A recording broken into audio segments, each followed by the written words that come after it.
कोटी ब्रह्मांड नायक राजाधिराज योगीराज परब्रह्म भगवान श्री स्वामी समर्थ महाराज की जय. जय जय श्री स्वामी समर्थ महाराज की जय. तुम्हा सर्वांचे माझ्या यूट्यूब चॅनलमध्ये अगदी मनापासून स्वागत. स्वामींच्या कृपेने तुमच्या जीवनातील ज्या काय अडचणी असेल ते सर्व दूर हो, सर्व सेवेकरांवर स्वामींचा आशीर्वाद राहो, हीच मी स्वामींच्याने प्रार्थना करते. आणि आजच्या एका नवीन व्हिडिओला मी सुरुवात करते. आज व्हिडिओ बनवण्याचं खास कारण म्हणजे प्रत्येकजणच आपापल्या जीवनामध्ये खूप कष्ट करतो, पैसे कमवतो, ज्यात वेगवेगळ्या पद्धतीने कष्ट करत असतो. पण आपण कष्ट कशासाठी करतो, पैसे कशासाठी कमवतो, धन कशासाठी आपण कमवतो, की आपल्या मुलाबाळांसाठी किंवा आपल्या लेकराबाळांसाठी करत असतो.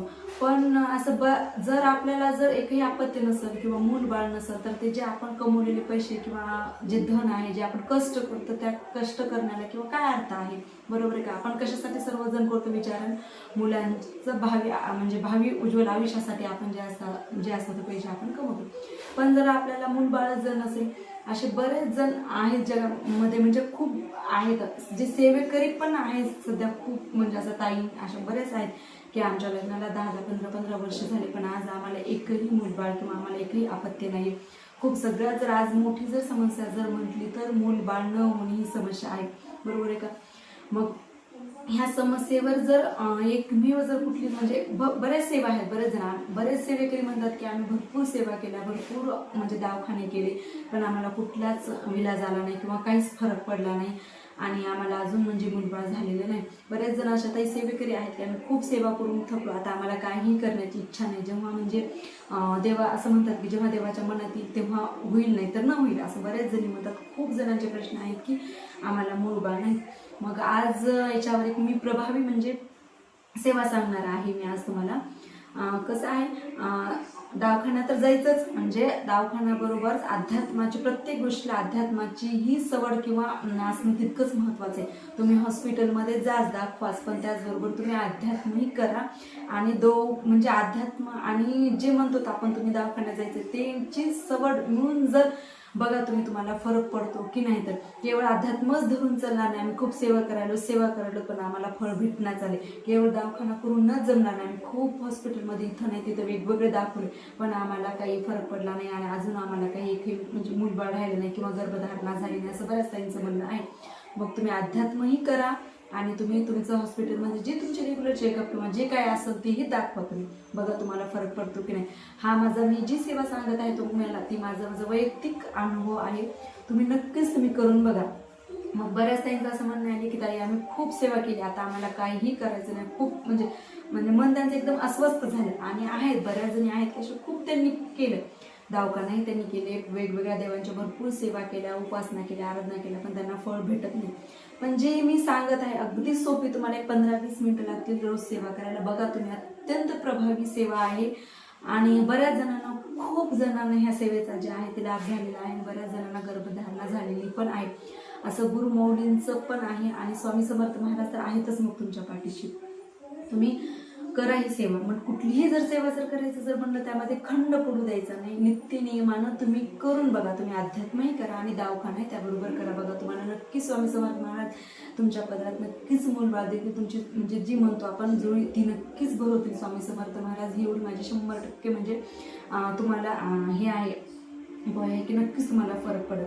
आणि ही मी वैयक्तिक सेवा केलेली आहे आणि मला एका महिन्यातच फरक झाला होता. असं नाही की माझ्या लग्नाला बरेच वर्ष झाले आणि मला झालं, असं नाही. 1 वर्ष झाल्याच्या नंतर माझं एक मन हे झालं, मी ती सुरू केली सेवा करायला की मला लगेच एका महिन्यातच मला म्हणजे याचा रिझल्ट म्हणजे फायदा झाला.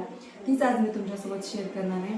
सेवा अगदी सोपी आहे, काहीही अवघड नाही आहे, पण तुम्ही नित्य नियमाने सातत्य ठेवा कुठल्याही सेवेमध्ये. बघा तुम्हाला निश्चितच फळ भेटेल आणि स्वामी महाराज निश्चितच तुम्हाला फळ देणार, यात काही कुठली शंका नाही. जर तुम्ही 4-6 महिने करत असाल, परत देत असाल, सोडून 4-5 महिने करत परत देणं, यामुळे असं नाही करायचं. मग ते सेवेला काही अर्थ राहत नाही आणि महाराजही त्याची दखल घेत नाही, त्या सेवेची आणि आपल्याला फळ भेटत नाही. असं बऱ्याच जणी आहेत की थोडे दिवस करतात, परत नाही करायचं, परत चालू करायचं, परत असं न करता खंड न पडू देता एक देवावर पूर्णपणे समर्पित होऊन विश्वास ठेवून जर कुठलीही सेवा जर केली तर तुम्हाला त्याचं फळ नक्कीच भेटतं, यात कुठली शंका नाही. मग आता ती सेवा काय आहे ते सांगते तुम्हाला. म्हणजे दर 15 दिवसाला एकादश येते. महिन्यामध्ये 2 एकादशी येतात. दर 15 दिवसाला एकादश येते. दर 15 दिवसाला एकादशीला आपल्याला बाळकृष्णाच्या मूर्तीवर अगदी सोपी सेवा आहे. स्त्री सुक्त 16 वेळेस म्हणून दोन्ही जोडप्याने म्हणजे नवरा आणि बायकोने दोघांनीही अभिषेक करायचा बाळकृष्णाच्या मूर्तीवर. 16 वेळेस स्त्री सुक्त म्हणून शुद्ध जलाने म्हणजे पाण्याने अभिषेक करायचा. दोघांनी केलं तर अतिउत्तम. पण जेव्हाही मी जी सेवा केली होती तेव्हा मी एकटीनंच केली होती आणि मग माझ्या मिस्टरला आल्याच्या नंतर ते तीर्थ पाणी आहे ते मी प्राशन करा म्हणजे प्यायला देत होते. ज्यांना शक्य असं जोडप्यानं जर केलं तर खूप उत्तम, पण नसेल तर कमीत कमी एकटी म्हणजे बायकोनी म्हणजे ताईंनी जरी केली तर पण खूप चांगलं. नवरा बायकोने दोघांनी केले पूजेला बसते तेही खूप चांगलं. नसेल तर एकटीनेही करू शकता आणि ते तीर्थ आहे ते आपल्या पती समजा प्यायला द्यायचं. 16 वेळेस स्त्रीसुक्त म्हणून बाळकृष्णाच्या मूर्तीवर अभिषेक करायचा. खाली बाळकृष्णाची मूर्ती ठेवायची आणि वरती गळती ठेवून अभिषेक करायचा. तुम्ही चमच्याने पाणी टाकू शकता, पण आपलं वाचण्यामध्ये कॉन्सन्ट्रेशन राहत नाही म्हणून गळती घेऊनच बाळकृष्णाची मूर्ती जर ठेवली तर ते बरोबर आपोआप पाणी खाली बाळकृष्णाच्या मूर्तीवर गळतं आणि आपण जे आहे ते आपलं वाचनात कॉन्सन्ट्रेशन म्हणून आपण वाचन करतो. दर 15 दिवसाच्या एकादशीला हा उपाय करायचा तुम्हाला. दर 15 दिवसाला, हा रोज रोज करायचा नाही. आणि त्याच्यानंतर एकादशीचा उपवास हा खूप महत्त्वाचा आहे. याचे फायदे पण खूप आहेत. धरला दोघांनी तर खूप चांगलं. नसेल तुमच्याच्याने शक्य होत नसेल तर उपवास वगैरे काही धरू नका, पण दर महिन्याच्या एकादशीला बाळकृष्णाच्या मूर्तीवर अभिषेक करा. आणि दुसरी ही महत्त्वाची ही सेवा जी आहे तर खूप खूप प्रभावी सेवा आहे. दुसरी म्हणजे सकाळी आपण उठल्याबरोबर जेव्हा आपली आंघोळ झाली अगोदर देवासमोर बसायचं. जे देवघर आहे ते तर देवासमोर तुम्ही बसायचं आणि 11 वेळेस संतान गोपाळ मंत्र हा म्हणायचं. बाकी कामं आपले सकाळचे रुटीनचे जे असतात ते नंतर करायचे. अगदी चहाही घ्यायचे नाही. बऱ्याच जणांचं असं येतं की चहा वगैरे घेऊन मग देवाची पूजा वगैरे करतात. चहाही न घेता आंघोळ झाली की बरोबर आपल्या देवासमोर यायचं आणि 11 वेळेस जे आहे ते संतान गोपाळ मंत्र म्हणायचा. नित्यसेवेमध्ये संतान गोपाळ मंत्र आहे बघा.